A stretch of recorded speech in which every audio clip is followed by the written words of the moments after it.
دو بالکل متضاد صفات مثلاً التواب و المنتقیم ہو، معاف کرنے والا، انتقام لینے والا، النافع و ضار ہو، فائدہ پہنچانے والا، نقصان پہنچانے والا، الاول و الآخر ہو، اول اور آخر، المحی و الممیت ہو، زندگی دینے والا، موت دینے والا۔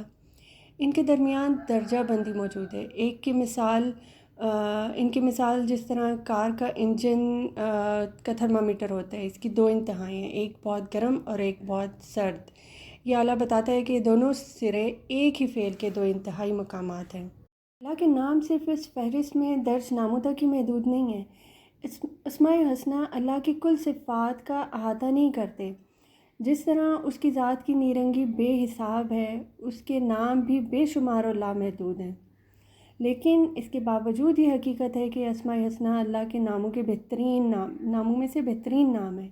یہ اللہ کی ممتاز ترین صفات اور لازمی اور ناگزیر خصوصیات کے عکاس ہیں۔ اللہ کی یہ نیرنگی اس کی مخلوق میں بھی نظر آتی ہے۔ اللہ کی اسی نیرنگی کے باعث افراد اور انواع میں انفرادیت پائی جاتی ہے۔ اس کا اظہار ہر تخلیق میں ہوتا ہے۔ اللہ کی یہ نیرنگی انسانوں کے لیے بہت اہمیت کی حامل ہے۔ یہ افراد اور انواع کو منفرد خصوصیات، تجربات اور اوصاف عطا کرتی ہے۔ یہی انسان کی جدت بخشتی ہے، نئے نئے خیالات، نئی نئی تخلیقات، کاروبار اور معاشرتی اور سیاسی تنظیم کی بہتری صلاحیتیں بخشتی ہے۔ یہ فکری، جذباتی، روحانی، اخلاقی، ہر طرح سے تکمیل یافتہ زندگی گزارنے کا وسیلہ ہے۔ یہ اللہ کے صفاتی نام۔ ایک مرتبہ کچھ اسماء اور ان کی صفات کو دیکھتے ہیں۔ وہ انصاف کرنے والا ہے، العدل ہو، وہ نافذ کرنے والا ہے، الحکم ہو، وہ گواہ ہے، شاہد ہو، وہ سچائی ہے، الحق ہو، وہ دلیل اور دفع کرنے والا ہے، الوکیل ہو۔ ان ناموں کی ترتیب یہ ظاہر کرتی ہے کہ یہ صفات ایک دوسرے سے اتنی مربوط ہیں کہ انہیں الگ الگ نہیں کیا جا سکتا۔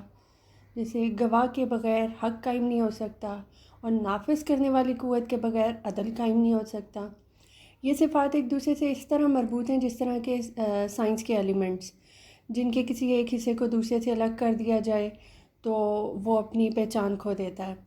اس لیے اللہ کے کئی نام ایسے ہیں جنہیں ایک یا دو یا مختلف ناموں کو ساتھ ملا کر دہرایا جاتا ہے، اکیلے نہیں۔ مثلاً اللہ کے نام کے ساتھ جو مہربان اور نہایت رحم کرنے والا ہے۔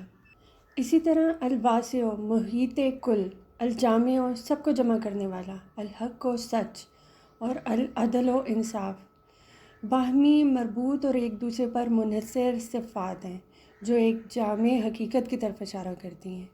سچائی تک پہنچنا تب تک محال ہے جب تک اس کے ہر پہلو کا مطالعہ اور مشاہدہ نہ کر لیا جائے اور تمام متعلقہ حقائق جمع نہ کر لیے جائیں۔ اس طرح انصاف تب تک قائم نہیں ہو سکتا جب تک تمام اخلاقی شہادتوں پر غور نہ کر لیا جائے۔ اللہ اس وقت تک انصاف کرنے والا نہیں کہا جا سکتا جب تک وہ ہر حقیقت کو جمع کرنے والا الجامع نہ ہو، اور اسے تب تک حق کا لقب نہیں مل سکتا جب تک وہ ہر پہلو کو محیط الواسع نہ ہو۔ یہاں پر پھر اللہ کی صفات کس طرح ایک دوسرے پر منحصر ہیں، اس کا مربوط مثال یہ ہے۔